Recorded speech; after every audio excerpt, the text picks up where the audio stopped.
கடந்த வாரம் ஸ்ரீ ராமச்சந்திர மூர்த்திக்கு, ஸ்ரீ ராமபிரானுக்கு வசிஷ்டர் மகரிஷி சுடாலை விகித்வஜன் அப்படின்ற அவருடைய அரசனுடைய வாழ்க்கையிலிருந்து நடந்த ஒரு சத்தியத்தை, அவர் எவ்வாறு ஞானமடைந்தார், எவ்வாறு தன் வாழ்க்கையில் பல தவங்களை செய்தார் அப்படிங்கிறத எடுத்துரைத்து அதன் மூலம் ராமருக்கும் நமக்கும் பல சத்தியங்களை புரிய வைத்தார். அதைத் தொடர்ந்து இன்னொரு விருத்தாந்தம், அதாவது கசன் என்று சொல்லக்கூடிய ஒருத்தருடைய கதையின் மூலமாக ராமருக்கு இன்னும் பல சத்தியங்களை எடுத்து புரிய வைக்கின்றார் வசிஷ்டர். இப்ப இந்த கதையின் மூலியமாக நம்ம என்ன தெரிஞ்சுக்க போறோம், அதுல என்ன சொல்லியிருக்காருங்கிறத பார்ப்போம். பிரகஸ்பதியோட குரு பிரகஸ்பதியோட புத்திரன் தான் கசன் என்றவர். அந்த கசன் ஒரு சிறு குழந்தையாக இருந்து பால்ய பிரபம் முடிந்து ஒரு வாலிப வயசு வந்ததுக்கு அப்புறம் அவர் தன்னுடைய சாஸ்திர படிப்புகள்லாம் படித்து முடித்ததுக்கு அப்புறம் அதை பத்தி கொஞ்சம் ஆராய்ச்சி பண்ணலான்னு அவருக்குள்ள ஒரு எண்ணம் ஆராய்ச்சியில ஈடுபடுறாரு. அப்ப ஆராய்ச்சியில ஈடுபடும் பொழுது அவருக்கு பல சந்தேகங்கள் ஏற்படுகிறது.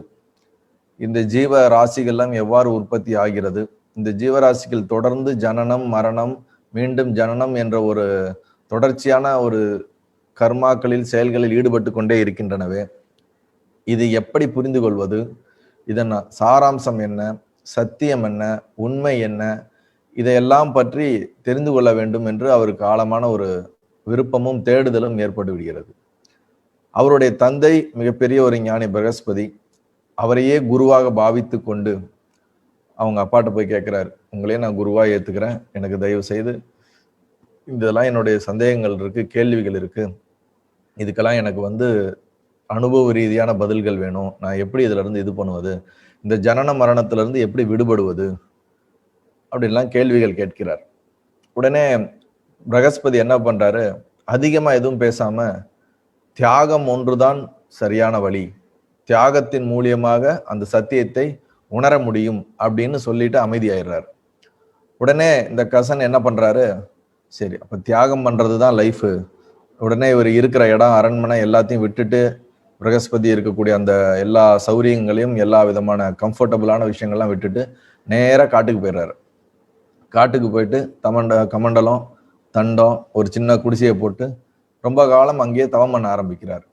டெய்லியும் கங்கை நதிக்கரை ஓரமா தவம் பண்றாரு, நித்திய பூஜைகள் பண்றாரு, கடமைகள் பண்றாரு, மந்திர ஜபங்கள் பண்றாரு, தியானம் பண்ண பல விஷயங்கள் தொடர்ந்து பண்ணிக்கிட்டே இருக்காரு. இப்படியே அவர் தொடர்ந்து பண்றது ஒரு 8 வருடம் கழிந்து விட்டது. 8 வருடம் கலந்தது பின்பும் அவருக்குள்ளே அந்த மனமானது முழுமையாக அமைதி அடையவில்லை. அந்த எண்ண விருத்தியானது தொடர்ந்து அவருக்குள்ள சஞ்சலமான மனம் இருந்து கொண்டே இருக்கிறது. அவர் முழுமையாக தன்னுடைய கேள்விக்கும் பதில் கிடைக்கவில்லை, தன் மனமும் ஒரு அமைதியோ ஒரு சாந்தி நிலைக்கு அடையவில்லை. அவருக்கா மிகவும் ஒரு விதமான ஒரு குழப்பம் ஏற்பட்டு விட்டது. என்னடா அது, நாமளும் 8 வருஷமா நம்ம எதையாவது ஒரு பிராக்டிஸ் பண்ணிக்கிட்டே இருக்கிறோமே, இதுக்கு ஒரு முடிவு கிடைக்கலையே, ரிசல்ட் இல்லாம போய்கிட்டு இருக்கேன், நம்ம சரியாத்தான் பண்றோமா? 8 வருஷம் கழிச்சுதான் அவருக்கே சந்தேகம் வருது, நம்ம ஒழுங்காதான் பண்றோமா, ஒழுங்கா பண்ணலையா? ஒரு குரு வேற சொல்லிட்டாரே, தியாகம் பண்றதுதான், நான் எல்லாத்தையும் தியாகம் பண்ணிட்டு தானே இங்க காட்டுல உட்காந்துட்டு இருக்கேன், இன்னமும் என் மனம் மலைபாய்ந்து கொண்டே இருக்கிறதே, ஒரு அமைதி நிலை கிடையவில்லையேன்னு அவருக்கு தோணி திருப்பி சரி நம்ம குருவாகிய தம் தந்தையிடமே போய் கேட்கலான்னு சொல்லி பிரகஸ்பதி கிட்டே திருப்பி வர்றார். நீங்க சொன்ன மாதிரி நான் தவங்கள் செய்தேன், தியாகம் செய்தேன், 8 வருடமா நான் தவம் செஞ்சுட்டு இருக்கேன், ஆனா என்னுடைய மனம் அமைதி ஆகவில்லை அப்படின்றார். உடனே அதுக்கு பிரகஸ்பதி ஒரே வார்த்தையில சொல்லிட்டாரு, சர்வ தியாகம் செய்ய வேண்டும் அப்படின்னு சொல்லிட்டு இவர் அமைதியாயிடுறாரு.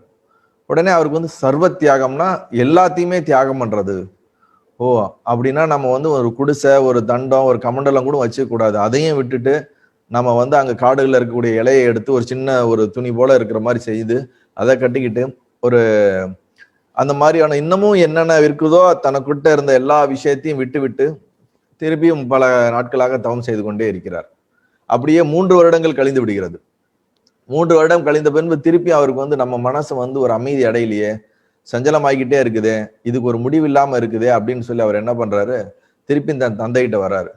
தந்தைகிட்ட என்னோட மனம் இன்னும் அமைதியே ஆகல, இப்ப நான் என்ன பண்றது, நீங்க சர்வ தியாகம் பண்ண சொன்னீங்க, நான் எல்லாத்தையும் தியாகம் பண்ணிட்டேன், இன்னும் எனக்கு அமைதி அடையல, நீங்க எதை தியாகம்னு சொல்றீங்க அப்படின்றாரு. உடனே அவர் வந்து சித்தத்தை தியாகம் செய்ய வேண்டும் அப்படின்றாரு. உடனே அவர் என்ன பண்றாரு, ஓ அப்ப சித்தத்தை தான் தியாகம் செய்யணுமான்னு திருப்பி போயிடுறாரு காட்டுக்கு. போய் அங்கேயும் 1 வருஷம் 2 வருஷம் அப்படியே இருந்து பண்றாரு. அவருக்கு சித்தம்னா என்னன்னே தெரியல.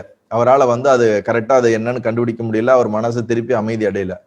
திருப்பி என்ன பண்றாரு, தன்னுடைய தந்தையான குரு பிரகஸ்பதி கிட்டே வராரு. நான் எல்லா இடத்துலையும் என்னால முடியவே இல்லை, என்னால சித்த தியாகம் பண்ண முடியல, தயவு கூர்ந்து நீங்க அருள் கூர்ந்து எனக்கு எது உண்மை, எது பொய், எது சத்தியம், எது அசத்தியம் என்று எனக்கு எடுத்துரையுங்கள் அப்படின்றாரு. உடனே குரு பிரகஸ்பதி என்ன சொல்றாரு, சித்தம் என்பது, சித்த தியாகம் என்பது உன் அகங்காரத்தை தியாகம் செய்வதுதான்.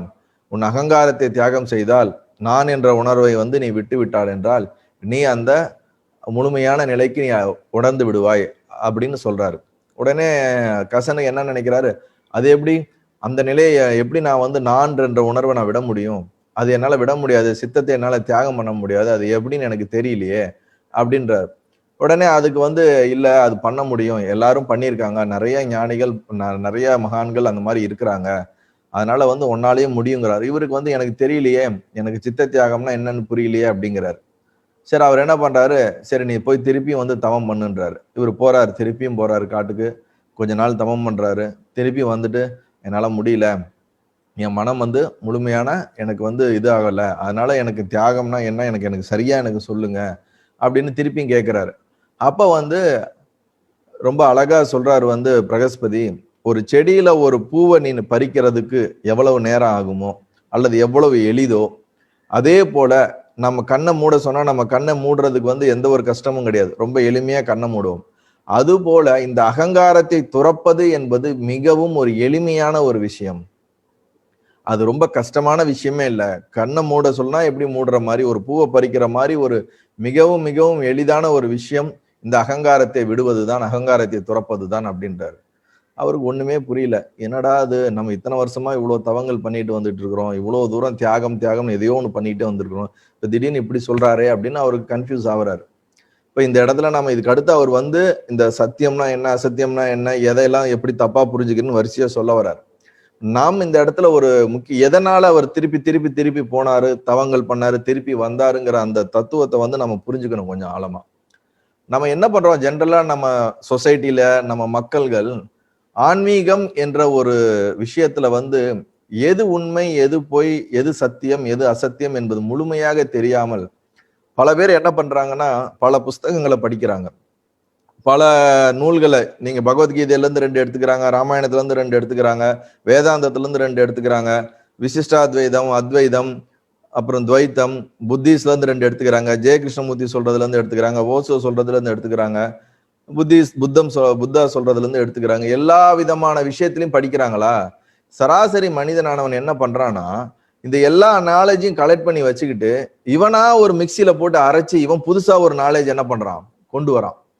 அவங்க என்ன சொல்லியிருக்காங்கன்னு முழுசா இவன் வந்து என்ன பண்றது இல்ல, அதை படிக்கிறதும் இல்ல. ஒரு சாஸ்திரத்தை எடுத்தாலோ ஒரு வழிமுறையை எடுத்தாலோ, இப்ப புத்தர் சொல்றதை எடுத்தாருன்னா அவன் முழுமதுவா அதுக்குள்ள இறங்கி அவங்க என்ன சொல்றாங்கன்னு உணர்றது கிடையாது.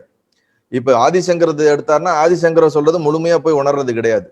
எப்படி நுனிப்புள் மேய்வது போல மனிதனானவன் என்ன செய்கிறானா, எல்லா இடத்திலும் ஆன்மீகம் சார்ந்து, ஸ்பிரிச்சுவாலிட்டி சார்ந்து, ஞானம் சார்ந்து நான் கேட்கிறேன், நான் புரிந்து கொள்கிறேன் என்று பல தகவல்களையும் பல நாலேஜஸ் அறிவுகளை உள்வாங்கி கொண்டு போட்டு அதன் மூலியமாக தனக்கு ஒரு அறிவு இதெல்லாம் கடைஞ்சு வச்சு இவனா ஒண்ணு புதுசா வந்து இதுதான் அவனுக்குள்ள ஒரு தெளிவு ஏற்பட்டு நான் மிகப்பெரிய ஒரு ஆன்மீகவாதி, நான் மிகப்பெரிய ஒரு ஸ்பிரிச்சுவல் பர்சன் அப்படின்னு தனக்குள்ள ஒரு மாயையை கிரியேட் பண்ணிக்கிறான்.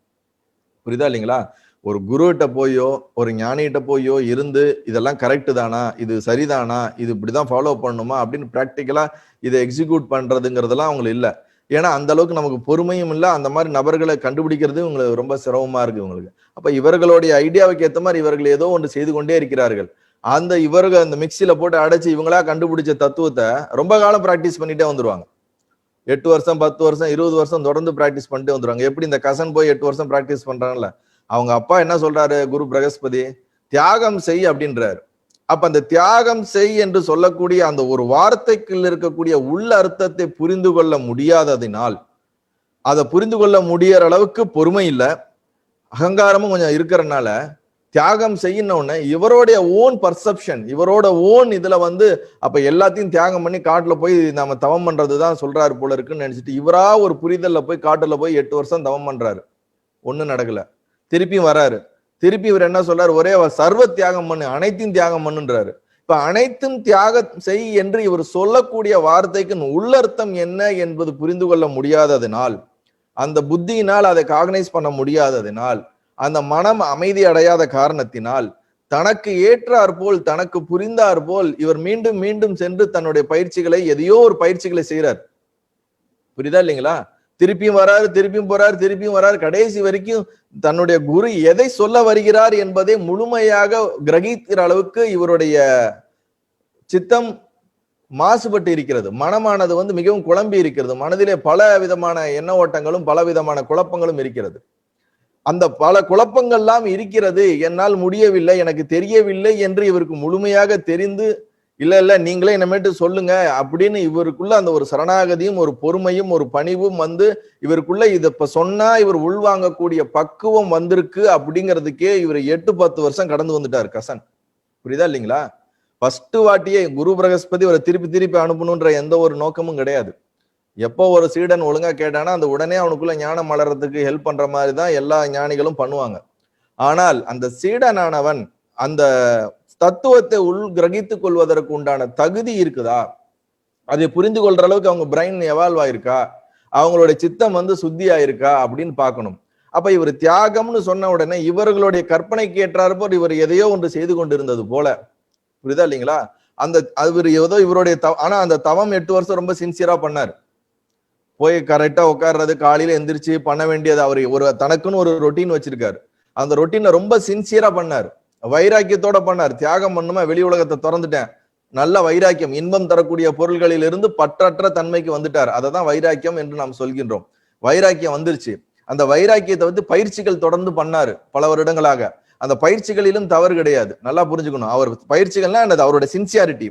தொடர்ந்து அபியாசம்னா தான் பயிற்சிகள். தொடர்ந்து விடா முயற்சியில பயிற்சி பண்ணிக்கிட்டே இருக்காரு. நீண்ட காலமா பயிற்சி பண்ணாரு, தொடர்ந்து பயிற்சி பண்ணாரு, விடாமுயற்சியா பயிற்சி பண்ணாரு. ஆனா ரிசல்ட் வரல. ஏன் ரிசல்ட் வரல அப்படின்னு நம்ம பார்க்கும் பொழுது இங்க நம்ம எல்லாரும் புரிஞ்சுக்க வேண்டியது ஒன்று இருக்கு. நம் மக்கள் பல பேர் ரொம்ப வருஷமா பண்றாங்க தியானங்கள், ரொம்ப வருஷமா யோகங்கள் பண்றாங்க, ரொம்ப வருஷமா எவ்வளவு விஷயங்கள் பண்றாங்க. ஆனா அதோட முழுமையான பலன் அடைந்திருக்கிறோமா என்று நமக்குள்ளே திரும்பி கேட்கும் பொழுது அது முழுமையாக அதனுடைய ரிசல்ட் இன்னமும் நடக்கல. என்னை பார்க்க ஒருத்தர் வந்திருந்தார். அவர் ரொம்ப பேசிட்டு இருக்கும்போது அவர் சொன்னாரு, நான் ரொம்ப வருடமா 20 வருஷமா நான் வந்து யோகா பண்ணிக்கிட்டு இருக்காங்க அப்படின்னாரு. ஓ, 20 வருஷமா பண்ணிட்டு இருக்கீங்களா? அப்ப ஏதோ ஒரு நல்ல ஒரு யோகா சம்பந்தப்பட்ட நல்ல ஒரு ரெகுலரா பண்ணக்கூடிய ஒரு நபர் தான் போல இருக்குன்னு நினைச்சிட்டு, ஓ என்னென்னலாம் நீங்க பண்ணுவீங்கன்னு அவர்கிட்ட கேட்டேன். அவர் மாசத்துக்கு பௌர்ணமி நாளன்று மட்டும் ஒரு பிராணாயாமமும் ஒரு சூரிய நமஸ்காரமும் செய்வாராம். அதுபோல வருடத்திற்கு 12 தடவை 20 வருஷமாக தொடர்ந்து செய்து கொண்டு வருகிறேன்னாரு. எனக்கு அப்படியே உள்ளுக்குள்ள இருந்து அப்படியே குண்டலினி மேல வந்துச்சு. ஏன்பா எதை நீ, அதாவது 20 வருஷமா பண்றணும்னு நானும் 20 வருஷமா பண்றாரோ அப்படின்னு நினைச்சேன். அப்புறம் தான் தெரிஞ்சது மாசத்துக்கு ஒரு நாள் பண்றாரு, அந்த மாதிரி வருஷத்துக்கு 12 வாட்டி பண்றாரு. அதை 20 வருஷம் பண்ணதை பெருமையா சொன்னாரு. இப்ப இதுல என்னன்னா தொடர்ச்சி, அதாவது நீண்ட காலமாக செய்தார், ஆனா அதை வந்து சரியான முறையில் செய்தாரா என்று பார்க்கும்போது தினசரி பிராக்டிஸ்ல கொண்டு வரல. அதே மாதிரி இன்னொருத்தர் என்ன பண்ணாருன்னா, ஒரு மாசம் ரொம்ப சின்சியரா பண்ணுவாரு, எல்லா எக்ஸசைஸ், ஜிம்முக்கு ஒர்க் அவுட் பண்ணுவாரு, எல்லாம் பண்ணுவாரு. ஒரு மாசம் காலையில இருந்து நைட்டுக்குள்ள எல்லா பிராக்டிஸும் 1க்கு 2 வாட்டி 3 வாட்டி பண்ணுவாரு. அடுத்த மாசம் விட்டுருவாரு, எதையும் பண்ண மாட்டார். 4 மாசம் எதையும் பண்ண மாட்டார். திடீர்னு அவருக்குள்ள ஒரு வேகம் வரும், திடீர்னு ஒரு மாசம் எடுத்து பண்ணுவாரு, அப்புறம் விட்டுருவாரு. அப்ப அந்த இடத்துல வந்து அந்த ஒரு மாதம் ரொம்ப சின்சியாரிட்டியா பண்றாரு, அடுத்த மாசம் விட்டுறாரு. இவர் என்ன பண்றாரு, தொடர்ச்சி கிடையாது, எப்பயாவது ஒரு வாட்டி பண்றது, ஆனா ரொம்ப காலம் பண்ணிக்கிட்டே வர்றாரு. அப்ப ஒரு பயிற்சி எடுத்தோம் என்றால் நமக்கு தொடர்ச்சியும் முக்கியம், அந்த அளவுக்கு அதுல ஆழமாவும் பண்ணணும், தொடர்ச்சியும் பண்ணணும். அது மட்டும் இல்லாமல் நாம் செய்யக்கூடிய அந்த பயிற்சியின் மீது நமக்கு முழு நம்பிக்கையோட ஸ்ரத்தையோடு அதை செய்ய வேண்டும். இப்ப அபியாசங்கிறது அதுதான், ஸ்ரத்தையோடு நம்பிக்கையோடு நீண்ட காலமாக தீர்க்க காலமாக தொடர்ச்சியாக ஆழமாக சரியான முறையில் பயிற்சி செய்ய வேண்டும். அப்படிதான் இவர் பயிற்சி செய்தார். யாரு, நம்ம கசன் பயிற்சி செய்தார். நம்ம மக்களும் நிறைய பேர் அந்த மாதிரி நிறைய செஞ்சுட்டு வந்துட்டு இருக்கீங்க, யாரையும் எந்த குறையும் சொல்ல முடியாது. ஆனா இங்க என்ன பிரச்சனைனா, இந்த பயிற்சி செய்யக்கூடிய இது எதற்காக செய்கிறோம், இதனால் எனக்கு என்ன பலன் கிடைக்க போகிறது, சரியான யுக்தியை பயன்படுத்தி தான் இந்த பயிற்சியை செய்கிறேனா, இந்த யுக்தியினால் இந்த பலன் தான் எனக்கு இதுல கிடைக்குதா என்ற அந்த ஒரு ஞானம் இல்லாமல் தொடர்ந்து அவர் பயிற்சி செய்தனால் 8 வருடம் ஏன் செஞ்சோம், எதுக்கு செஞ்சோம், இதனால என்ன ரிசல்ட் வரப்போகுதுன்னே புரியாம செஞ்சுட்டார். நம்ம மக்கள் பல பேர் அப்படிதான் செஞ்சுக்கிட்டு இருக்காங்க வாழ்க்கையில. இதனால என்ன வருது எதுலாம் தெரியல, எல்லாம் இப்படி சொன்னாருப்பா அவர் சொன்னாருப்பா, இவர் சொன்னது 2 நிமிஷம், அவர் சொன்னது 4 நிமிஷம், எல்லாம் கலந்து போட்டு இவங்க ஒரு கிரியேட் பண்ணதுல ஒரு 1 மணி நேரம் எதையாவது ஒண்ணு பண்ணிக்கிட்டே இருப்பாங்க. ஆனா கேட்டா நான் ரொம்ப வருஷமா நான் ஸ்பிரிச்சுவல் லைன்ல இருக்கிறேன், நான் ரொம்ப வருஷமா ஆன்மீகத்தை ஃபாலோ பண்றேன், ரொம்ப வருஷமா நான் நிறைய விஷயங்களை ஃபாலோ பண்றேன், நம்மள நாமளே கற்பனை பண்ணிக்கிட்டு இருக்கோம். ரிசல்ட் என்னன்னு பாத்தீங்கன்னா ஒரு சின்ன துக்கம் வந்தா போதும் அப்படியே உடஞ்சு விழுந்துருவாங்க. அவ்வளவுதான் மனதுல அவ்வளவுதான் அவங்களுக்கு ஒரு ஸ்டெபிலிட்டின்றது இருக்குது. இப்ப இந்த கசன் அப்படிதான் 8 வருஷமா எதையோ ஒண்ணு பண்ணிக்கிட்டு இருந்தாரு. ஆனா அதை சின்சியரா பண்ணாரு, வைராக்கியத்தோட பண்ணாரு. ஆனா சரியான யுக்தியோட பண்ணல. நான் எதற்கு பண்ணுகிறேன், இதனால் என்ன பலன் வருகிறது என்ற முழுமையான புரிதல் இல்லாமல் தனக்குள்ளே இருந்த அந்த ஒரு வேகத்தினாலும் தனக்குள்ளே இருந்த ஒரு சலனத்தினாலும் தொடர்ந்து எதையோ பண்ணிட்டு இருந்தார்.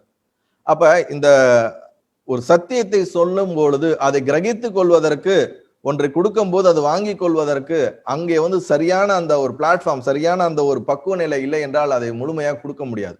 அதைத்தான் குரு பிரகஸ்பதி இங்க கசனை பார்த்து இவனுக்குள் இன்னமும் அந்த பக்குவ நிலை அடையவில்லை, அதனால அவர் ஒவ்வொரு வாட்டி போகும்போது இந்த 8 வருஷம் 10 வருஷம் நடக்க நடக்க நடக்க அவனுக்குள்ளேயே தன் மீது இருந்த அதீத நம்பிக்கை, தன் மீது இருந்த அகங்காரம் தானாக குறைந்து, நமக்கு இதுக்கு மேல நம்ம எல்லாம் ட்ரை பண்ணிட்டோம், நமக்கு இதுல கொஞ்சம் சிரமம் இருக்குது, கம்முன்னு அவர்கிட்ட போய் சரண் அடைஞ்சிருவோம், என்னதான் சொல்றாருப்பா, அவரும் என்ன சொல்றாரு, நான் ஏதோ என்னால முடியும், நான் பாத்துக்கிறேன், நான் யாருன்னு பாத்துக்கிறேன், நான் இதை பண்ணிடுவேன் அதை பண்ணிடுன்னு போறாங்க, ஒன்னும் நடக்க மாட்டேங்குதே, நான் ரொம்ப நாளா பிராக்டிஸ் பண்ணிட்டேனே.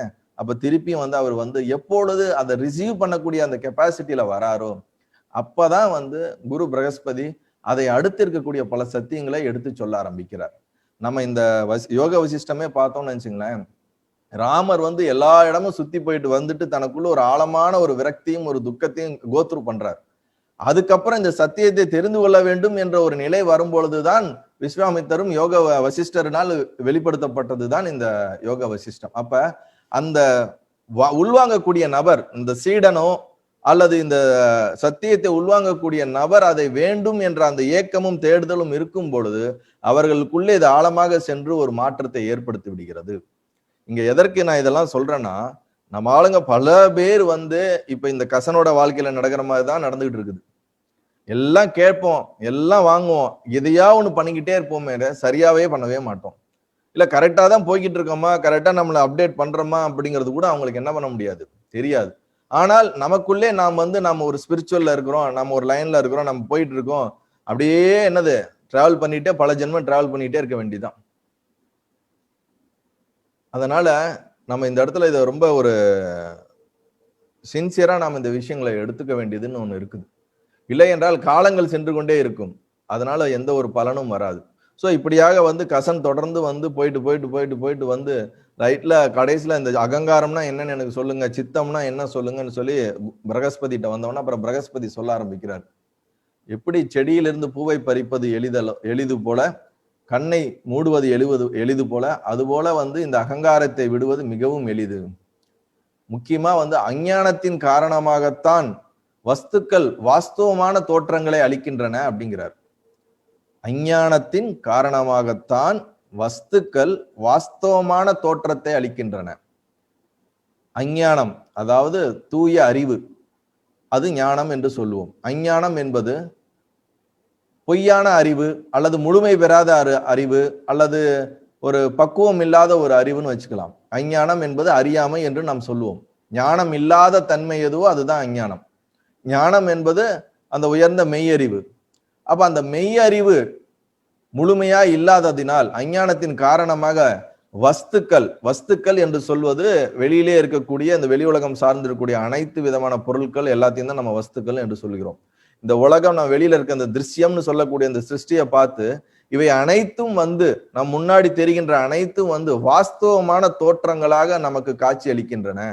அப்படின்னா என்னன்னா, இதெல்லாம் ரொம்ப ஒரு ரியலிஸ்டிக்கான ஒரு ரியலான விஷயம் அப்படின்னு நமக்கு எக்ஸ்பீரியன்ஸா நமக்கு அனுபவிக்கிறோம், அண்டர்கோ பண்றோம், வாழ்ந்துகிட்டு இருக்கிறோம். எதை பேஸ் பண்ணினா பிகாஸ் ஆஃப் இக்னரன்ஸ், அஞ்ஞானத்தினாலதான் நமக்கு இப்படி தெரியுது. நீங்க அனுபவிக்கலன்னு அவர் சொல்லல, அனுபவிக்கிறோம். ஏன் அனுபவிக்கிறோம்னா அஞ்ஞானத்தினால் அனுபவிக்கிறோன்றார். இப்ப ஞானம் அடையப்பட்டால் வஸ்துக்களின் உண்மை போன்ற தோற்றம் நாசம் அடைந்து விடும் அப்படிங்கிறார். அதாவது நமக்குள்ள அந்த மெய்யறிவு ஸ்பிரித்து விட்டது என்றால், ஞானம் ஏற்பட்டு விட்டது என்றால், இந்த வஸ்துக்கள் எல்லாம் உண்மை என்ற ஒரு தோற்றம் வந்து கம்ப்ளீட்டா நம்ம இருந்து போயிட்டு இதெல்லாம் ஒரு இல்லூஷன், ஒரு மாயா போன்ற ஒரு ஒரு விஷயம் தான் அப்படிங்கிறது நமக்கு புரியும் அப்படிங்கிறார். அதாவது ஒரு குழந்தை எப்படி வந்து ஒரு பிசாசை பார்த்துட்டு பிசாசுன்னு ஒண்ணு இல்லாத ஒன்றை பார்த்துட்டு பயப்படுவது போல, காணல் நீர் ஒன்று பார்த்து விட்டு அது உண்மை என்று நாம் நினைப்பது போல, நாம் இந்த உலகத்தை வந்து கயிறை பாம்பாக நாம் நினைப்பது போல, கயிறு தான் கிடக்குது, அதை பார்த்தோம்னா நம்ம எடுத்தோன்னு பாம்புன்னு நினைச்சிட்டு அப்புறமேட்டு நம்ம சுதாச்சிக்கிற மாதிரி இந்த உலகத்தை நாம் உண்மை என்று பாவனை பண்றோம், உண்மை என்று நினைக்கிறோம். ரொம்ப காலமா ரொம்ப வருஷமா நம்ம பிறந்ததுல இருந்து வளர்ந்ததுல இருந்து நம்ம சுத்தி உலகத்துல இருக்க எல்லா மனிதர்களும் அதை தான் அனுபவிக்கிறாங்க. நம்ம எல்லாம் பார்க்கிறோம், ஹிஸ்டரி ஆஃப் ஜாகிரபி எடுத்து பார்க்கிறோம், எல்லாத்தையும் பார்த்துட்டு எல்லாம் பார்த்துட்டு இது ரொம்ப ரியலிஸ்டிக்கான விஷயம் அப்படின்னு நம்மளே நம்ம நம்புறோம். நம்ம அதை தான் எக்ஸ்பீரியன்ஸும் பண்றோம், அதுல மாற்று கருத்தே கிடையாது. இங்கதான் அழகா சொல்றாருல்ல, சத்தியத்தை அசத்தியம் அசத்தியம் என்றும் சொல்ல முடியாது, அசத்தியம் என்றும் சொல்ல முடியாதுன்றார். சத்தியம் என்றால் உண்மை, அசத்தியம் என்றால் பொய். இதை உண்மைன்னு என்னால சொல்ல முடியல, பொய்ன்னு சொல்ல முடியல. காணல் நீர் தெரியுது, தெரியுற வரைக்கும் அது உண்மைதான். பக்கத்துல போய் ஆராய்ச்சி பண்ணும்போது அங்க இல்ல, அப்ப அது பொய்ன்னு நம்ம சொல்ல முடியாது. தூரத்துல இருந்து பார்க்கும்போது அது இல்லைன்னு சொல்ல முடியாது. அது போலதான் இந்த மாயா அப்படிங்கிறது. இது வந்து உண்மையா பொய்யாங்கிறதுல இப்ப இருக்குது, இப்ப எனக்கு இது தோற்றமா இருக்குது. ஆராய்ச்சி பார்த்தோம்னா, ரிசர்ச் பண்ணி பார்த்தோம்னா, விசாரணை பண்ணி பார்த்தோம்னா அங்க ஒரு எதுவுமே இல்லை அப்படிங்கிறத இங்க சொல்ல வர்றார். சோ இந்த நாம் தான் இந்த ஜகத்தை, இந்த அகம் அகம் என்ற நமக்குள்ள இருக்கக்கூடிய தான் என்ற உணர்வு வந்து பாவனை செய்கிறது அப்படின்றார். இந்த பாவனை, இந்த உலகத்தை அப்படியே வந்து தொடர்ந்து பாவனை செய்வதனால் நமக்கு உருவாகின கற்பனைகள், சங்கல்பங்கள், இதனால தொடர்ந்து நம்மளுடைய தோஷத்தினால், தோஷம் என்றதுனா என்னன்னா நம்ம சரியாக பார்க்காததினால் நமக்கு இந்த சிருஷ்டிங்கிற ஒரு அனுபவம் நமக்கு ஏற்படுகிறது என்று இங்க சொல்கிறார். எப்படி ஒருத்தனுக்கு கண்ணுல வந்து ஒரு சின்ன பிரச்சனை இருந்துச்சுன்னா, தோஷம் இருந்தால் ஒரு நிலாவை பார்த்தானா அங்க ஒரு நிலாவுக்கு பதிலா 2 நிலா இருக்கிறது மாதிரி சில நேரத்துல தெரியும், கண்ணு பிளரா இருந்துச்சுன்னா. அப்ப அந்த நேரத்துல நமக்கு சந்திரன் 2 இருக்கிற மாதிரி தான் தெரியும். பிகாஸ் ஆஃப் நம்ம கண்ணுல தான் குறைய தவிர அங்க சந்திரன் 1 தான் இருக்குது. அதே போல நம்மளுடைய மெய் அறிவு வந்து முழுமையாக வெளிப்படாததனால், நமக்குள்ள இருக்க இக்னரன்ஸ்னால நம்மால் பார்க்கப்படுகிற, நம்மால் உணரப்படுகிற இந்த சிருஷ்டியானது, இந்த ஜகமானது ரொம்ப ரியலிஸ்டிக்கான ஒரு உண்மைத்தன்மை கொண்ட ஒரு அனுபவத்தை நமக்கு கொடுத்து கொண்டிருக்கிறது. காரணம் என்னென்றால் நம்மளுடைய அஞ்ஞானம் தான் காரணம், வேற எதுவுமே கிடையாது. எப்படி கண்ணு ஒருத்தனுக்கு சரியில்லைன்னா அவன் பார்க்கறதுல எல்லாத்துலயும் பிரச்சனை இருப்பது போல, நம் உள்ளுக்குள்ளே சரியில்லாத காரணத்தினால் நாம் பார்க்கின்ற அனைத்தையும் வந்து உண்மை என்ற ஒரு புரிதலிலே வாழ்ந்து கொண்டிருக்கின்றோம். அங்க இததான் கசனுக்கு வந்து நம்ம குரு பிரகஸ்பதி எடுத்து சொல்றார். இதெல்லாம் வந்து என்னது, ஒரு உண்மையான ஒரு விஷயம் கிடையாது. எல்லா காலத்திலும் ஆதி அந்தம் எல்லா காலத்திலும் இருப்பது ஒரே சத்தியம் தான் அப்படின்றார். இந்த மொத்த இதுக்கு மூல காரணம் வந்து எதுன்னா அது பிரம்மம் மட்டும்தான். அந்த இருப்பு என்று சொல்லக்கூடிய அந்த தன்மை, அந்த இருப்பு என்ற அந்த சத்தியத்திலிருந்து ஏற்பட்ட வெளிப்பட்ட விஷயங்கள் தான் இந்த மொத்த சிருஷ்டி, எல்லா ஜீவராசிகளும் அப்படின்றார். இப்ப இந்த இடத்துல அவர் இன்னொன்னு சொல்றாரு, ஒரு கடல் இருக்கிறது, நீர் இருக்குது, அந்த நீர்ல ஒரு அலை ஏற்படுகிறது. அந்த அலை ஏற்பட்டாலும் அது கடலோட ஒரு பாகம் தானே தவிர அது கடலை விட்டு வேறொன்று கிடையாது. ஆனால் ஒரு தோற்றத்திற்கு ஒரு அலை போன்ற நமக்கு ஒரு ஒரு தோற்றம் இருக்குதே தவிர அது கடலை விட்டு ஒரு தனியான பாகம் கிடையாது. அதுபோல சாந்தமாகவும் சாந்த சொரூபியாகவும் இருக்கக்கூடிய இந்த பிரம்மத்திலிருந்து ஒரு அசைவு, ஒரு இயக்கம், ஒரு ஸ்பந்தம், ஒரு சங்கல்பம், இதெல்லாம் ஒரே அர்த்தத்தை குறிக்குது, வெவ்வேறு விதமான வார்த்தைகள்ல சொல்லப்படுறது. புரியுதுங்களா? அந்த ஒரு ஸ்பந்தம் ஏற்படும் பொழுது, ஒரு இயக்கம் ஏற்படும் பொழுது அதில் ஏற்படக்கூடிய ஒரு தோற்றங்கள் தான் இந்த சிருஷ்டி, ஜீவராசிகள், நாம் அனைவரும். ஆனா இதுல இது தோற்றம் ஏற்படுறதுனாலயே இது வேற அது வேற கிடையாது, அதுல இருந்துதான் இது ஒரு தோற்ற மாற்றம் தெரிகிறது. அப்ப இதுவும் பிரம்மம் தான், அதுவும் பிரம்மம் தான் என்ற ஒரு புரிதல் வந்து விட்டால் என்றால் அனைத்தும் பிரம்மம் தான். அப்ப அந்த புரிதலிலிருந்து வாழ வேண்டும், அந்த புரிதலிலிருந்து நீ இயங்க வேண்டும் என்று கசனுக்கு எடுத்துரைக்கின்றார். மனம் என்பது கூட நாம வந்து மனம் என்னமோ ரொம்ப ஒரு மோசமானதுன்னா தூக்கி யோசிக்க வேண்டாம். இந்த மனமே அந்த பிரம்மத்துல இருந்து வெளிப்பட்ட ஒரு விஷயம் தானே. அப்ப இதுவும் பிரம்மம் தானே. அது நல்லதோ கெட்டதோ, விரும்புதோ விருப்போ வெறுப்போ, எல்லாமே வந்து அதுல இருந்து தான் வெளிப்பட முடியும். அது இல்லாதது ஒன்றுமே கிடையாது. அப்ப இந்த குறுகிய ஒரு ஐடென்டிட்டி வச்சிருக்கிறோம், நான் என்ற ஒரு தனி உணர்வு, தன் தன் தான் தான் தான் அந்த தனி உணர்வு தான் நம்மளை வந்து மொத்த எல்லா இந்த பிரம்மம்ன்ற உணர விடாம நம்மளை தனியாகவும் மற்ற அனைத்தும் வேறாகவும் காட்டுகிறது.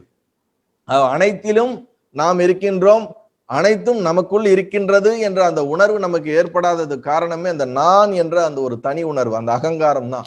அந்த அகங்காரம் தான் போலி அப்படின்றார். அது உண்மை கிடையாதுப்பா, அது பொய்யான ஒரு விஷயம்.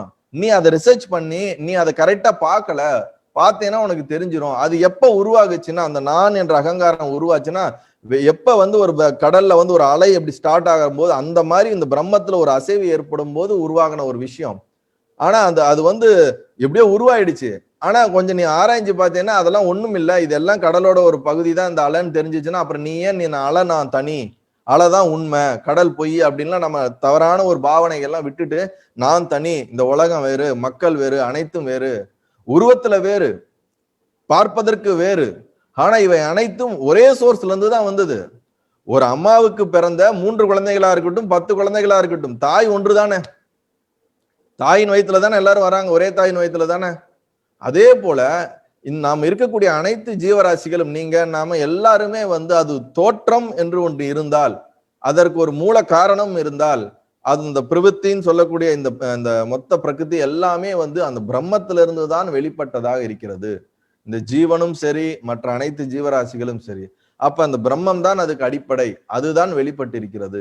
சோ அதுதான் வந்து மூலம் அப்படின்னு தெரிந்து கொண்டு, நீ வந்து இந்த வஸ்துக்களில இருக்கக்கூடிய பொய்யான தோற்றத்தை விட்டுவிடு, உண்மையான தோற்றத்தை புரிந்து கொள். எல்லாமே ஒரே இடத்துல இருக்கக்கூடிய அது மட்டும்தான் இருக்குது, வேற எதுவுமே கிடையாது. செடி கொடி மரங்கள் எல்லாமே எதெல்லாம் நீ பாக்குறியோ எல்லாமே அது ஒண்ணுதான். ஆனா இந்த மனிதர்கள் என்ன பண்றாங்கன்னா, இந்த நம்ம வீட்டுல எல்லாம் வந்து அழகான ஒரு வார்த்தை இங்க பயன்படுத்துறாரு, சம்படத்தில் வைக்கக்கூடிய நகையை மூடி வைக்கிறது போல அப்படிங்கிறாரு. அப்படின்னா என்னன்னா, நம்ம வீட்டுல எல்லாம் ஒரு சின்ன எவர்செல்வர் டப்பால வந்து சில நகைகள் பணத்தெல்லாம் வச்சு எங்கேயே தெரியாம ஒளிச்சு வைப்போம். அது போல இந்த நம்ம என்ன நினைக்கிறோமா, நம்ம நான்ற உணர்வு இந்த உடம்புக்குள்ள போட்டு, உடம்புக்குள்ளதான் இருக்குது, இந்த உடம்புக்குள்ள இருக்கிறனால இந்த உடம்ப காப்பாத்துறதன் மூலியமா நான் காப்பாத்தி வச்சுக்க முடியும்னு ஒரு தவறான ஒரு இக்னரன்ஸ் இருக்கிறோம் அப்படிங்கிறாரு. நமக்குள்ள இருக்கக்கூடிய ஆத்மா அப்படிங்கிற ஒரு ஒன்று, அந்த ஆத்மா என்பது இந்த உடலுக்குள்ள மட்டும்தான் இருக்குதுன்னு நினைக்காத, அது ஒரு தவறான ஒரு காக்னிஷன். அது சித் ஸ்வரூபி, எங்கும் பரவி இருக்கிறது, உள்ளும் இருக்கிறது, வெளியும் இருக்கிறது, எல்லா இடத்திலும் இருக்கிறது, இந்த உடலுக்குள்ளும் இருக்கிறது. உடலுக்குள்ள ஆத்மா என்று ஒண்ணு இருக்குதுன்னா அதுதான் வெளியவும் இருக்குது, எல்லா இடத்துலயும் இருக்குது. அது நம்ம புரிஞ்சுக்கணும். ஆனா நம்ம வந்து என்ன நினைக்கிறோம், இந்த உடம்புக்குள்ள மட்டும்தான் ஆத்மா இருக்குதுன்னு ஒரு தவறான அண்டர்ஸ்டாண்டிங் வச்சிருக்கிறோம். அதுதான் அஞ்ஞானம் என்று இங்க சொல்றாரு. புரியுதா இல்லைங்களா? இங்க அழகா ரொம்ப தெளிவா சொல்லிட்டாரு. வாஸ்தவத்துல வந்து ஜனங்கள் வந்து இந்த மாதிரி ஒரு சம்படத்துல நகையை மூடி வச்சிருப்பது போல இந்த ஆத்மாவை தேகத்தில் பத்திரப்படுத்தி வைப்பதாக கருதுகிறார்கள்.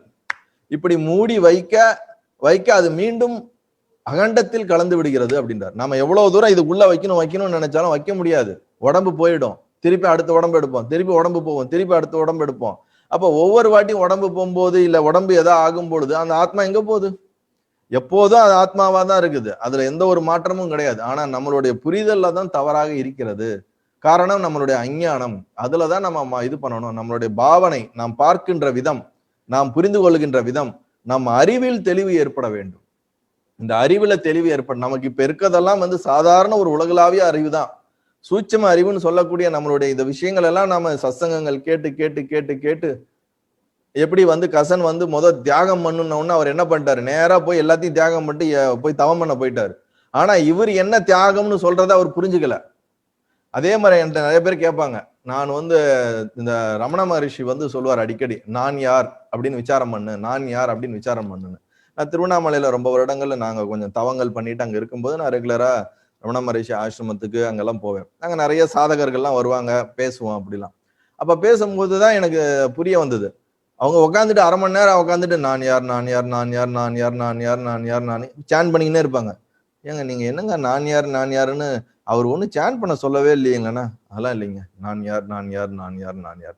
கண்ணாடி வச்சுக்குவாங்க, கண்ணாடி வச்சுட்டு அவங்க உத்து பார்த்துட்டே இருப்பாங்க. என்னன்னு கேட்டா நான் யாருன்னு அவங்க என்ன பண்றாங்களாம், கண்டுபிடிக்கிறாங்களாம். ரெண்டாவது கண்ணை மூடி உட்காந்துவாங்க, நான் யார் நான் யாருன்னு இந்த உடம்புக்குள்ள போட்டுக்கிட்டு நான் யார் நான் யார் நான் யார் கேள்வி கேட்டா என்ன கிடைக்கும்? டயர்ட்னஸ் தான் ஆகும், தலைவலி தான் வரும். அப்ப அவர் நான் யார் என்று எந்த உணர்விலிருந்து எதை சொல்கிறார் என்று புரிந்து கொள்ள முடியாமல் இந்த சாதகனோ இந்த பக்தனோ தன்னுடைய அறிவுக்கு ஏற்றார் போல் அதை புரிந்து கொண்டு அதற்கு ஒரு சாதனை செய்கின்றான். எப்படி வந்து இந்த குரு பிரகஸ்பதி வந்து தியாகம் செய் என்று சொல்வது அகங்காரத்தை தியாகம் செய் என்றுதான் அதுக்கு அர்த்தம். ஆனா அது புரியல அவனுக்கு, கசனுக்கு. உடனே அவன் எல்லாத்தையும் தியாகம் பண்ணிட்டு போறேன்டா, நான் காட்டுக்கு போறேன்ட்டு போய் என்ன பண்ணாரு, போய் கொஞ்ச நாள் இருந்தாரு. அது ஒண்ணும் நடக்கல. திருப்பி வந்தாரு, சர்வ தியாகம் பண்ணுன்றாரு. சர்வ தியாகம்னா அனைத்தையும் தியாகம் பண்ணாலும் அதே அர்த்தத்தை தான் அவர் மீன் பண்றாரு. அப்பயும் புரியல. சரி 2 வாட்டி சொல்லியாச்சு, இவனுக்கு புரியல. 3வது வாட்டி ஒழுங்கா சொல்லுவோம் அப்படின்ட்டு சித்தத்தை தியாகம் பண்ணுனாரு. அவருக்கு சித்தம்னாலும் புரியல.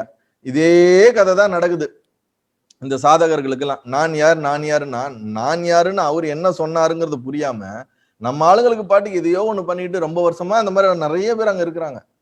நான் அவர்களை தவறு சொல்லவில்லை. ஆனா சரியான கோணத்திலே வழி நடத்துவதற்கு ஆள் இல்லை அவர்களுக்கு. அவர்கள் புஸ்தகத்தை படித்து கொண்டு அவர்கள் அங்கங்க கேட்ட கருத்துக்களை வைத்துக்கொண்டு, தெளிவடையாதவர்கள் சொல்லக்கூடிய கருத்துக்களை வைத்துக்கொண்டு இவர்களாக தன் வாழ்க்கையை முழுவதுமாக அதுக்கு டெடிகேட் பண்ணி பிராக்டிஸ் பண்றாங்க. ஆனா ஒன்னு ரிசல்ட் வரல. ஒரு எம்டினஸ்ல விரக்தியாகி இந்த கசன் திருப்பி வந்த மாதிரி தான் பல இடத்துக்கு போறாங்க. புரியுதா இல்லைங்களா?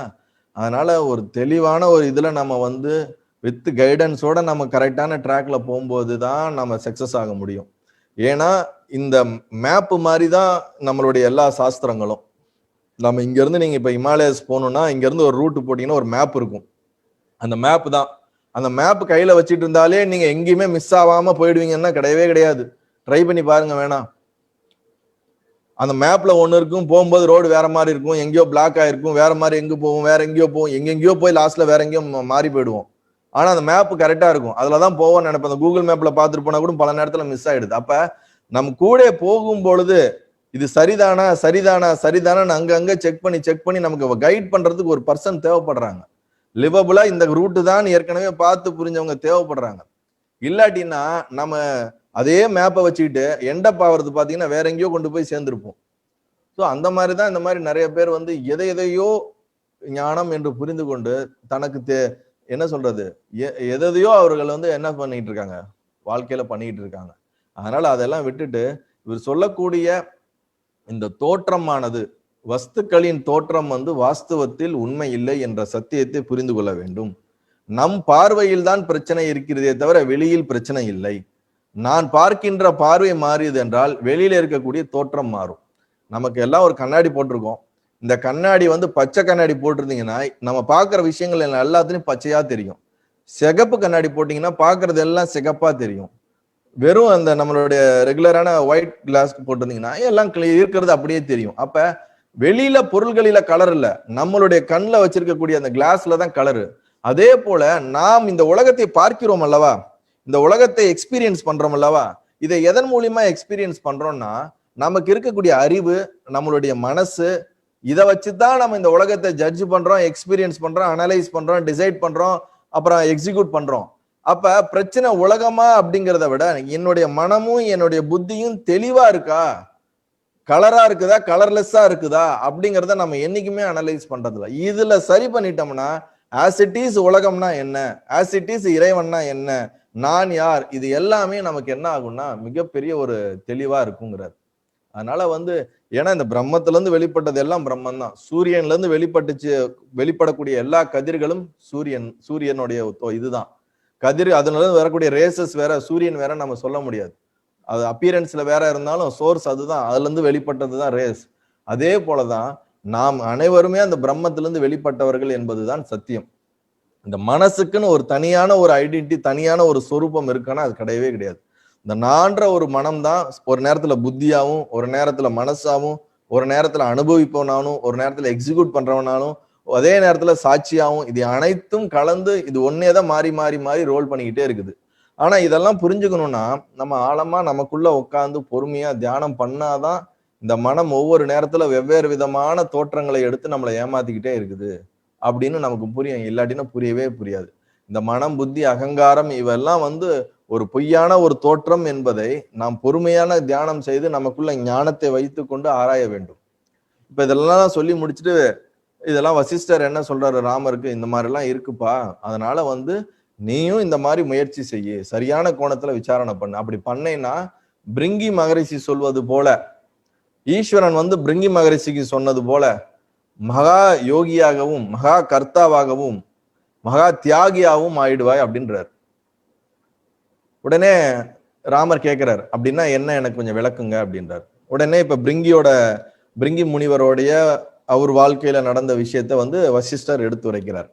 இப்ப இங்க என்ன சொல்ல வர்றாருன்னா, பிரிங்கி முனிவர் வந்து ஒரு வாட்டி ஈஸ்வரனை போய் பார்த்து, சம்சார சாரம் என்று சொல்லக்கூடிய இந்த மிகப்பெரிய இந்த வாழ்க்கையோடைய அந்த சம்சாரத்துல இருந்து எப்படி வெளிவருவது, இது முற்றிலும் கடந்து வருவதற்கு எனக்கு ஒரு வழி சொல்லுங்கள், எப்படி நான் வாழ்ந்தால் இதை அனைத்தும் கடந்து வருவேன் என்று எனக்கு வழி சொல்லுங்கள்னு ஈஸ்வரன் கேட்கிறார்.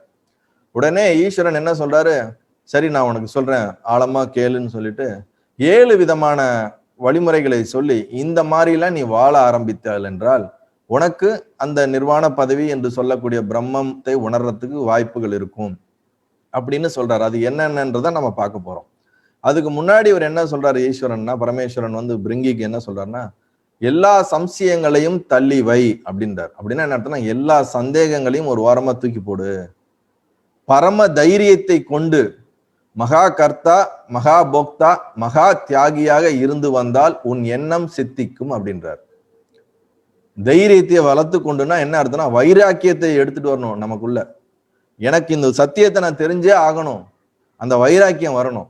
பொருட்கள் மேல இருக்கக்கூடிய ஒரு பற்றின்மை வரணும், பற்றுதலோட இருக்கக்கூடாது. இன்பம் தரக்கூடிய விஷயத்துல இருந்து ஒரு பற்றுதலற்ற தன்மை வரணும். நமக்கு வெளி உலகம் சார்ந்து அதிகமா பற்றுதல் இருக்கும்போது வைராக்கியம் இருக்காது, ஞானத்து மேல வைராக்கியம் இருக்காது, பொருள்கள் மேல வைராக்கியம் இருக்கும். சில பேர் இப்ப வந்து 1 கோடி ரூபாய் சம்பாதிக்கணும்னு இருந்தாலும் அவங்க வைராக்கியம் அந்த 1 கோடி ரூபாய் சம்பாதிக்கிறதுலதான் இருக்கும். அந்த 1 கோடி ரூபாய் சம்பாதிக்கிற வரைக்கும் அவங்க உடல், மனம், பொருள் எல்லாத்தையும் அதுக்கு போட்டு அதுக்கு உழைக்கிறாங்கல்ல. அப்ப அவங்களுடைய முழு சக்தியும் அதை நோக்கி போகுது இல்ல. அதுதான் அந்த இடத்துல நம்ம வைராக்கியம். அதே மாதிரி ஞானம் தான் அப்படிங்கும் பொழுது, அப்ப வைராக்கியம்னா எனது வெளி உலகம் சார்ந்து இருக்கக்கூடிய பற்றுதலை விட்டு உள்ளுலகம் சார்ந்து உள்ளுக்குள்ளே திரும்புவதற்கு, பகிர்முகத்திலிருந்து அந்தர்முகத்திலே திரும்புவதற்கு, அதை ஞானத்தை அடிப்படையாக கொண்டு நாம் திரும்புவதற்கு தான் வந்து இந்த தைரியத்தை வளர்த்து கொண்டு, தேவையில்லாத விஷயங்கள்லாம் விடு, உன்னோட யூஸ்லெஸ்ஸான சந்தேகங்கள்லாம் விடு, நீ வந்து கரெக்டான ட்ராக்ல திரும்பு அப்படின்னு இங்க ஈஸ்வரன் சொல்ல ஆரம்பிக்கிறார். அப்புறமேட்டு அவர் சொல்ல ஆரம்பிக்கிறது தான் வந்து ஃபர்ஸ்ட் என்ன சொல்றாருன்னா, தர்மம் அதர்மம் 2 நோக்கங்களையும் தள்ளி எதேச்சையாக வந்த கர்மங்களை செய்வது. அழகான ஒரு ஸ்டேட்மெண்ட். தர்மம் அதர்மம் 2 நோக்கங்களையும் தள்ளிவை, எதேச்சையாக வந்த கர்மங்களை செய்வது அப்படின்றார். நல்லா நம்ம புரிஞ்சுக்குங்க.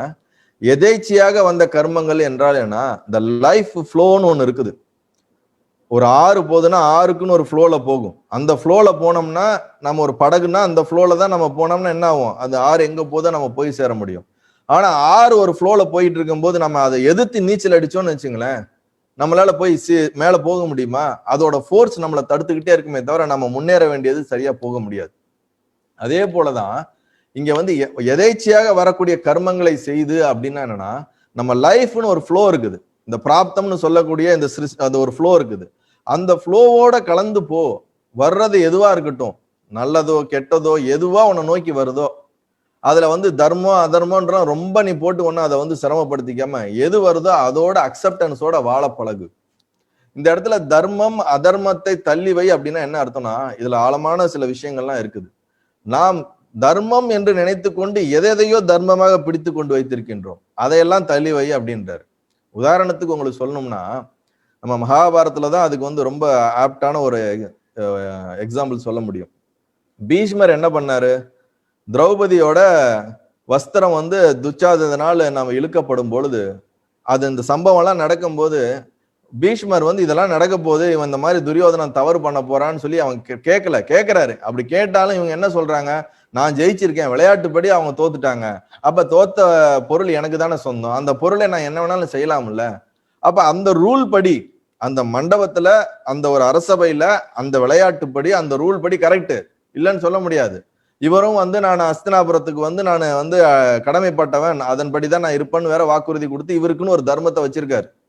ஆஸ் பர் இவருடைய தர்மம் ஓகேவா இருந்தாலும் அந்த சூழ்நிலையில எதேச்சையாக அந்த சூழ்நிலை என்னவா இருக்குது, ஒரு பெண்ணுக்கு, அதுவும் ராணிக்கு அவர்களுடைய சொந்தத்தினாலேயே வந்து இப்படி ஒரு தவறான ஒரு சூழ்நிலை ஏற்படும் பொழுது, இது வருங்காலத்தில் வரக்கூடிய பல சந்ததிகளுக்கு, பெண்களுக்கு மிகப்பெரிய ஒரு ராஜாவே இப்படி ஒரு அவருடைய அரசபையில பண்ணும்போது இதை விட ஒரு மோசமான ஒரு அதர்மம் கிடையாது. அப்ப அது அதர்மம்னு சொல்லி தான் வச்சிருக்கக்கூடிய ஒரு தர்மம்னு இருக்கக்கூடிய ஒரு கட்டமைப்பை உடைச்சி, தனக்குன்னு ஒரு ஐடியாலஜி இருக்கு, அதை உடைச்சி அந்த இடத்துல வந்து திரௌபதியை காப்பாத்தி இருந்தாருன்னா பீஷ்மர் கரெக்டா இருக்காருன்னு அர்த்தம். ஆனா அந்த இடத்துல என்ன பண்ணிட்டாரு, இதுதான் சரி, என் தர்மப்படிதான் இருக்கிறேன், என்னால ஒண்ணும் பண்ண முடியலன்னு இவர் அமைதியா உட்காந்துட்டாரு. அமைதியா கஷ்டப்பட்டு உட்கார்ந்தாலும் அங்க தப்பு தப்பு தானே. அப்ப அங்க ஒரு அதர்மம் நடக்கிறதுக்கு ஒரு சப்போர்ட் பண்ணிட்டாருன்னு தானே அர்த்தம். அந்த இடத்துல என்ன தர்மமா இருந்திருக்கணும், என்ன ஆனாலும் சரி, என்னுடைய ஏற்கனவே கொடுத்த வாக்கா இருக்கட்டும் சரி, எதுவா இருக்கட்டும் சரி, இப்ப பண்றது தப்பு, அதை நான் வந்து ஸ்டாப் பண்ணியே ஆகணுங்கிற அந்த ஒரு இது வரலையே இவருக்கு. புரியுதா இல்லைங்களா? அதே மாதிரி கர்ணனும் அப்படிதான் பண்ணான்.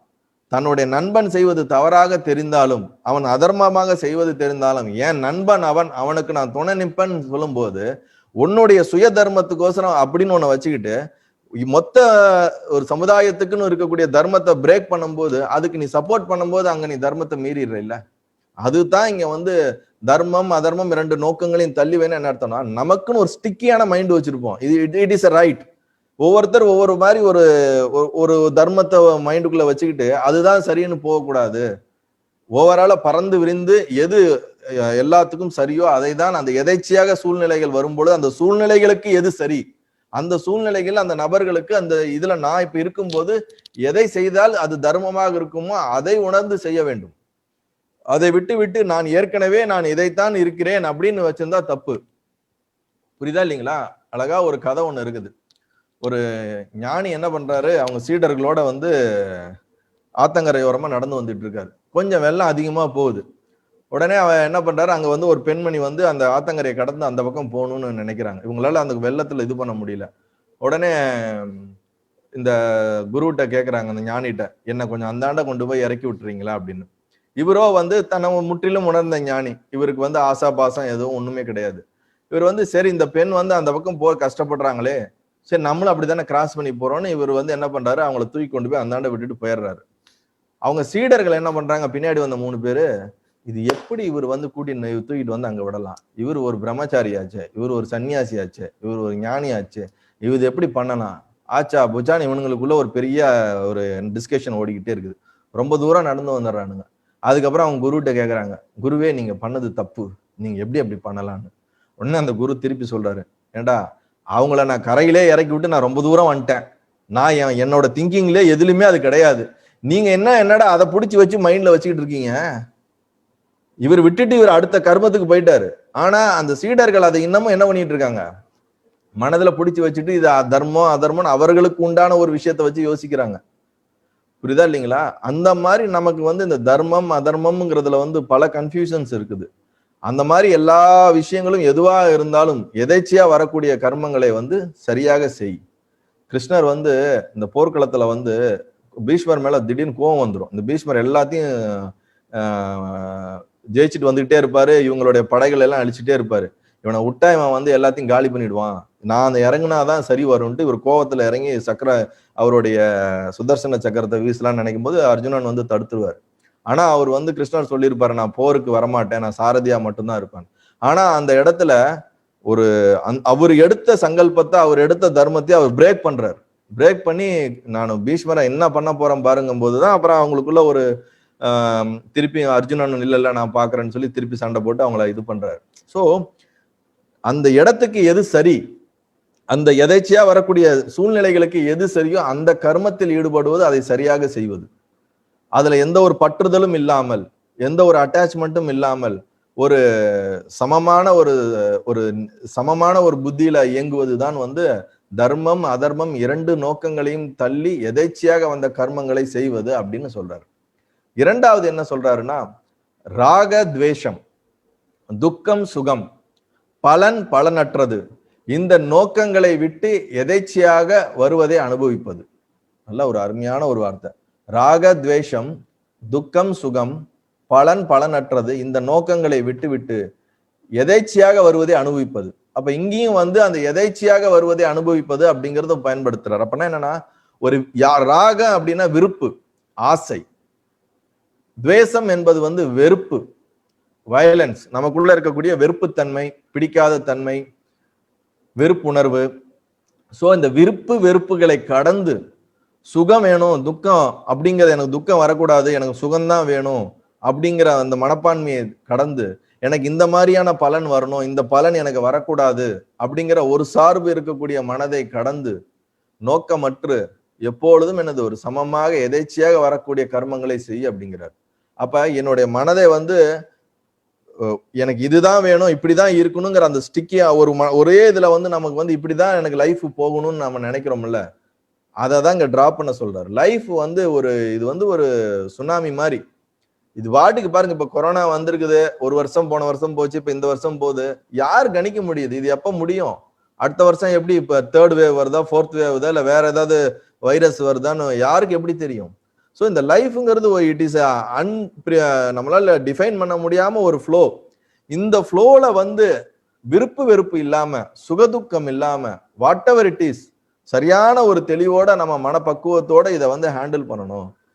வர்றது எதேச்சியான ஒரு இதுல கர்மங்களை செய்து வாழ கத்துக்கணும். ஏன்னா இந்த ராக துவேஷங்கள் வந்து இந்த மனசுல உருவாகும். இந்த விருப்பு வெறுப்பு, இந்த விருப்பு வெறுப்புங்கிறது நம்ம எனக்கு வந்து லைஃப் இப்படிதான் இருக்கணும், எனக்கு என் ஹஸ்பண்ட் இப்படிதான் இருக்கணும், எனக்கு என் குழந்தை இப்படிதான் இருக்கணும், எனக்கு இந்த மாதிரிதான் இந்த பிசினஸ்ல ஜெயிக்கணும், எனக்கு இப்படி இருந்தாதான் சரி, எனக்கு எனக்கு எனக்கு எனக்கு நான் நான் நான் நமக்கு ஒரு பவுண்டரியை வச்சுட்டு இந்த பவுண்டரி மாதிரி தான் லைஃப் வரணும், இல்லாட்டி எனக்கு லைஃபே பிடிக்காதுன்றோம், எனக்கு லைஃபே சரியில்லைன்றோம். ஆனா லைஃப் வந்து அதோட ஃப்ளோல தான் போகும். ஆனா நமக்கு நம்ம ஃப்ளோக்கு அது வரணும்னு இழுப்போம், நம்ம ஃப்ளோக்கு அது வரவே வராது எப்பயுமே. அப்ப என்ன ஆகுது, நமக்கும் அந்த லைஃபுக்கும் இருக்கக்கூடிய கான்ஃபிளிக்ட் தான் சஃபரிங், அதுதான் துக்கம். புரியுதா இல்லைங்களா? அப்ப எப்ப பார்த்தாலும் நம்ம லைஃப்ல வந்து ஒரு துக்கமோ இருந்துகிட்டே இருக்கும். சில நேரத்துல சுகம் இருக்கும், சில நேரத்துல துக்கம் இருக்கும். இது மாறி மாறி நமக்குள்ள வந்து கொண்டே இருக்கிறது. இதைத்தான் வந்து அதை விட்டு விட்டு எந்த பலன் வருது, இந்த பலன் வரல, துக்கமோ சுகமோ அதை பத்தி கவலைப்படாத, ராகமோ தேசமோ அதை பத்தி கவலைப்படாத, எது வருதோ அதை வந்து அதுலயே நீ வந்து நோக்கத்தோடு செயல்படு அப்படிங்கிறார். மூன்றாவது என்ன சொல்றாருன்னா, மௌனத்தை அனுசரித்து அகங்காரத்தை ஒழித்து நிர்மலமான மனதுடன் வந்தவைகளை அனுபவிப்பது. இதுலயும் வந்தவைகள் அப்படின்றார். அப்படின்னா என்னது, லைஃப் எப்படி வேணாலும் வரட்டும், வெல்கம் பண்ணு, அக்செப்டன்ஸோட வாழ்க்கையை வாழு, வித் சைலன்ஸோட இரு, உனக்குள்ள மௌனத்தை அனுசரித்து அகங்காரத்தை ஒழித்துங்கிறார். ரொம்ப முக்கியமான வார்த்தை. Silence it's a very very important meditation. அதாவது இந்த மௌனம் என்பது வந்து வாக்கால மௌனம், நம்ம பேசாம இருக்கிறது ஒரு மௌனம் தான். நமக்குள்ள எண்ணங்கள் வராம நம்ம சாட்சியாக இருக்கிறதும் ஒரு மௌனம் தான். அப்ப மோர் அண்ட் மோர் நமக்குள்ள இந்த சைலன்ஸை நம்ம பிராக்டிஸ் பண்ண பண்ண பண்ண இந்த ஈகோங்கிறது வந்து அப்படியே கரைஞ்சுக்கிட்டே வரும். இப்ப ஈகோங்கிறது ஒரு பனிக்கட்டி மாதிரி இருக்கிறது வந்து எப்படி வந்து இந்த சூரிய வெளிச்சம் பட்டுச்சுன்னா அது அப்படியே உருகுது போல, இந்த சைலன்ஸ் வந்து நமக்குள்ள வந்து நம்மளை நாமளே திரும்பி பார்க்க வைக்கும்.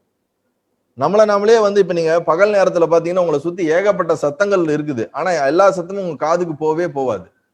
ரொம்ப பெரிய சத்தம் தான் உங்களால சென்ஸ் பண்ண முடியும். அதே நைட்டு நேரத்துல ஒரு 10-11 மணிக்கு போய் அப்படியே அதே இடத்துல உட்காந்து பாருங்க, சின்ன ஒரு குருவி கத்துறதுல இருந்து சின்ன சின்ன சப்தம் கூட உங்களால சென்ஸ் பண்ண முடியும்.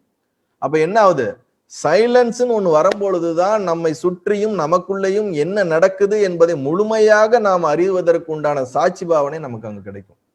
அப்ப அந்த சைலன்ஸ்ல தான் நம்ம ஈகோவை நம்ம கரெக்டா வந்து பாயிண்ட் அவுட் பண்ண முடியும். எந்த அளவுக்கு நம்ம அமைதியா உட்கார்றதே பெரிய விஷயம். யாராலும் 5 நிமிஷம் நிம்மதியா உட்கார மாட்டாங்க.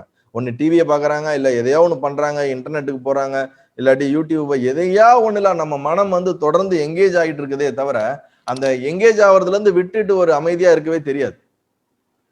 சைலன்ஸ் வந்து one of the important technique.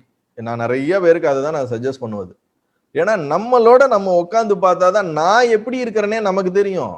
என் மனசு எப்படி இருக்குது, நான் நினைக்கிற மாதிரிதான் என்னோட இருக்குதா, இல்ல அது என்ன அடிமைப்பச்சு வச்சிருக்கா, இல்ல நான் அதை அடிமை பண்ணி வச்சிருக்கிறேன்னா, நான் சொல்றத கேக்குதா, இல்ல அது சொல்றத நான் கேட்கறேன்னா, இல்ல என் மனசு எப்படி இருக்குது. எப்படி உங்க வீட்டை சுத்தி பாத்தீங்கன்னா என் வீடு எப்படி இருக்குங்கிற மாதிரி நீங்க சைலன்ஸ்ல இருந்தாதான் என்னோட மனசுங்கிறது எப்படி இருக்குங்கிறது உங்களுக்கு தெரியும், என்னோட புத்திங்கிறது எப்படி இருக்குன்னு தெரியும். ரெண்டாவது, உங்க உடம்போட உங்க மனசோட உங்களால நிம்மதியா உட்கார முடியலன்னா எப்படி இந்த உலகத்தோட நிம்மதியா இருக்க முடியும் சொல்லுங்க. நான் சில இப்பெல்லாம் என்ன பண்ணிடுறாங்கன்னா, ஒரு 5-10 நிமிஷம் அமைதியா உட்காதுன்னா போர் அடிக்குது, நம்மளாலாம் தனியா இருக்க முடியாதுப்பா, மென்டல் டார்ச்சர் தாங்காது. அப்ப நம்மளோட நம்ம இருக்க முடியாம தான் எல்லா என்டர்டைன்மெண்ட்டுக்குள்ளேயும் போறோம், நம்மளோட நம்ம இருக்க முடியாம தான் எல்லா ஃப்ரெண்ட்ஸுங்களையும் தொடரோம், நம்மளோட நம்ம இருக்க முடியாம தான் எல்லா சொந்தங்களையும் போய் பிடிச்சி வச்சுக்கிறோம். அப்ப எப்ப நம்மளோட நம்ம உட்காடுறோமோ, மௌனத்துல நம்ம உட்காரும் பொழுது அகங்காரம் ஒளியும் அப்படிங்கிறார். அதனாலதான் வந்து சும்மா இரு சொல்லற அப்படின்னு சொல்லி அருணகிரிநாதருக்கு முருகப்பெருமான் சொன்னார். சும்மா இருனா சும்மாவே அப்படியே உட்காந்துட்டு இருக்கிறது கிடையாது, புரியுதுங்களா? ஒரு ரூமை சாத்திட்டு அவர் சும்மா இருக்க சொல்லிட்டாரு, நான் அப்படி சும்மா இருக்கிறேன் அப்படின்னா அது ஒரு சும்மா இருக்கிறது தான். ஆனா இங்க சொல்ற மௌனம் அது கிடையாது. உன் மனதிலே எண்ணங்கள் விருத்தி ஆக விடாமல் நீ அந்த மௌனத்துல இருக்கும் பொழுது எண்ணங்கள் அற்ற மனமற்ற அந்த நிலையை உணர முடியுங்கிறது தான் சும்மா இரு சொல்லற அப்படிங்கிறது. ஸோ அந்த மாதிரி இருந்து அந்த உணர்வுல இருந்து மௌனியா இருந்து வர்றத வந்து வாழ்க்கையை வாழு அப்படின்றார். 4வது என்ன சொல்றாருன்னா, எந்த காரியத்திலும் எந்த காரியம் பிரவித்தாலும் நிராசையுடன் ஒரு சாட்சி போல் இருந்து காரியத்தை செய் அப்படிங்கிறார்.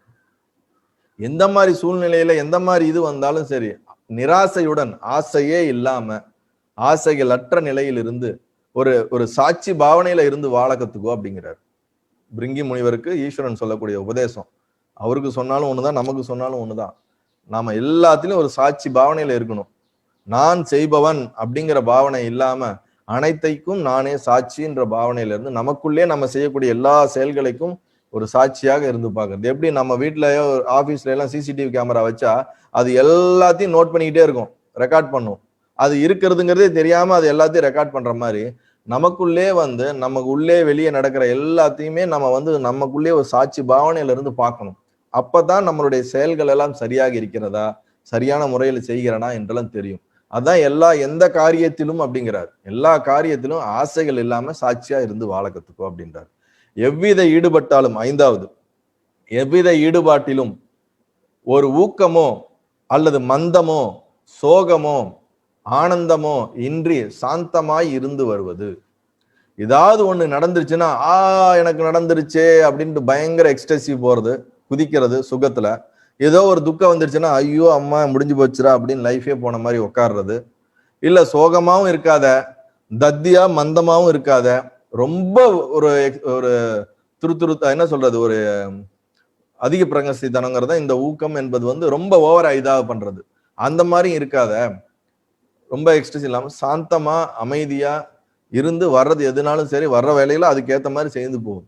அமைதியா நியூட்ரலா இரு அப்படிங்கிறாரு மொத்தத்துல. இங்க ஓவரா சுகப்படாத, ஓவரா மந்தப்படாத, ஓவர் ஆக்டிவாவும் இருக்காத, ஓவர் சோகத்துக்கும் போவாத, எல்லாத்துலயும் நியூட்ரலா வாழு, சமமா இரு அப்படிங்கிறது சொல்றாரு. 6வது என்ன சொல்றாருன்னா, ஜனனம் ஆயுள் காலம் மரணம் 3ஐயும் சம நோக்கத்துடன் பாவிப்பது. அதாவது பிறப்பு இறப்பு வாழுகின்ற காலம் அனைத்தையும் ஒரே மாதிரி அப்ரோச் பண்ணு. நான் வாழணும் அப்படிங்கிற நீ விரும்புறியா, அதே மாதிரி மரணத்தையும் விரும்பு, பிறப்பையும் விரும்பு, எல்லாத்தையும் ஒரே மாதிரி விரும்பு. எனக்கு மரணம் வரக்கூடாதுன்னு நினைக்கிறேன், நல்லா வாழணுங்கிறது மட்டும்தான் என்னோட விருப்பம். நான் ஒன்று வேணாம் ஒன்று வேணும்னு நினைக்காத.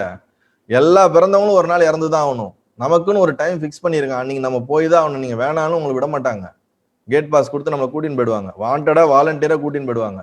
நீங்க யாரும் ஒன்றும் செய்ய முடியாது.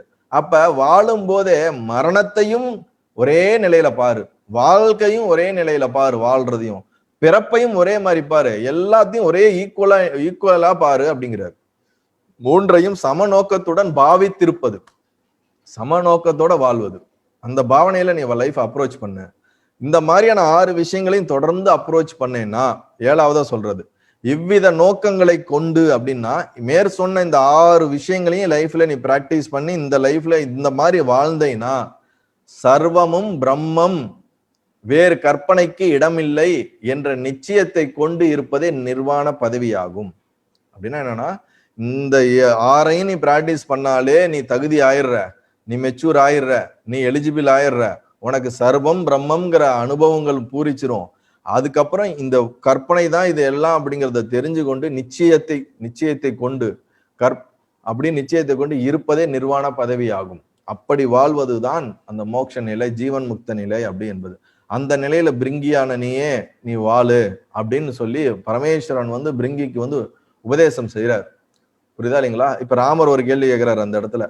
இப்ப வசிஷ்டர் என்ன சொல்றாரு, இந்த மாதிரி உபதேசங்கள்லாம் அவருக்கு சொன்னார், அதே மாதிரி நீனும் உன்னுடைய வாழ்க்கையில அதை எடுத்து நீ வந்து இது செய்யணும் அப்படிங்கும்போது ராமர் கேட்கிறார், இந்த நிலையில் இருப்பவர்களை எந்த அறிகுறியால் அறியப்படுவார்கள், அப்படிலாம் இருக்கிறவங்களை எப்படி நான் தெரிஞ்சுக்கிறது அப்படிங்கும்போது அதுக்கு வசிஷ்டர் அழகா சொல்றார், அவர்களுடைய நடை உடை பாவனைகளாலும் சாந்த தன்மையில் எக்காரியத்திலும் பரபரப்போ மந்த புத்தியோ இன்றி எல்லா சந்தர்ப்பங்களையும் சம நோக்கத்துடன் பிரகாசிப்பார்கள்.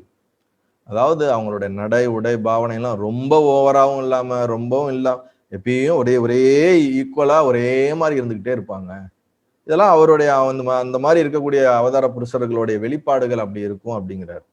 ஸோ இந்த மாதிரியான 7 விஷயங்களையும் நம் வாழ்க்கையில் இது வந்து கோல் மாதிரி இப்ப ஜனனம், ஆயுள், காலம், மரணம் மூணையும் சமமா பார்க்கணும்னா நம்ம இப்ப நம்ம லைஃப்ல பார்த்தா அப்படி இல்லையா? அப்ப அந்த மாதிரி பார்க்கறதுக்கு என்ன நான் எவால்வ் பண்ணணும். சாட்சி பாவனையில நான் எவால்வ் பண்ணணும். மௌனத்தை எனக்குள்ள வளர்த்துக்கணும். ராக துவேஷம் இல்லாமல் பார்க்கணும். தர்ம அதர்மத்தை சரியான புரிதலோட இப்படி எல்லாம் வந்து ஒரு கோல் மாதிரி வச்சு அந்த கோலுக்கு என்ன நான் தயார்படுத்திக்கிட்டே வந்தேன்னா அந்த ஞானம் என்பது எனக்கு சித்திக்கும் என்பதுதான், மோட்சம் என்பது நமக்கு கிடைக்கும் என்பதுதான் பரமேஸ்வரனால் பிரிங்கிக்கு உணர்த்தப்பட்ட உபதேசம் கொடுக்கப்பட்டது. நமக்கு வசிஷ்டரால் ராமருக்கு சொல்லப்பட்டு இப்பொழுது நாம் அதை எடுத்து படிப்பதன் மூலியமாக நமக்கு இன்று அதே சத்தியத்தையும் உபதேசம் நமக்கு பெறப்படுகிறது அவர்களுடைய கருணையினால். அதனால வந்து அந்த மாதிரி வாழ்றதுக்கு பேர் தான் மகா கர்த்தா, மகா போக்தா, மகா தியாகின்றார். கசனோட வாழ்க்கையிலிருந்தும் பிரிங்கி முனிவரோட வாழ்க்கையிலிருந்தும் மற்ற இன்னைக்கு நம்ம பார்த்த அனைத்து சத்தியங்களிலிருந்தும் நாம் நம்மை வந்து எவ்வாறு தெளிவுபடுத்தி கொண்டு நம் வாழ்க்கையில் நாம் முன்னேறுவது, நமக்குள்ள ஞானத்தை வளர்த்து கொள்வது, பக்குவத்தை வளர்த்து கொள்வது என்று நாம் பார்த்து புரிந்து கொள்ள வேண்டும். ஸோ இதுதான் இன்றைய சத்சங்கத்தின் சாரம். இந்த சாரம் வந்து கொஞ்சம் இது ரொம்ப ஒரு அருமையான ஒரு உபதேசம் இந்த ஈஸ்வரனால கொடுக்கப்பட்டது. அது மட்டும் இல்லாமல் கசனோட வாழ்க்கையில வந்து நடந்த விஷயங்களும் வந்து நமக்கு ஒரு மிகப்பெரிய ஒரு புரிதலை இன்னைக்கு கொடுத்துருக்கோம். ஸோ இதை நம்ம லைஃப்ல அப்ளை பண்ண முயற்சி பண்ணுங்க. நல்லது.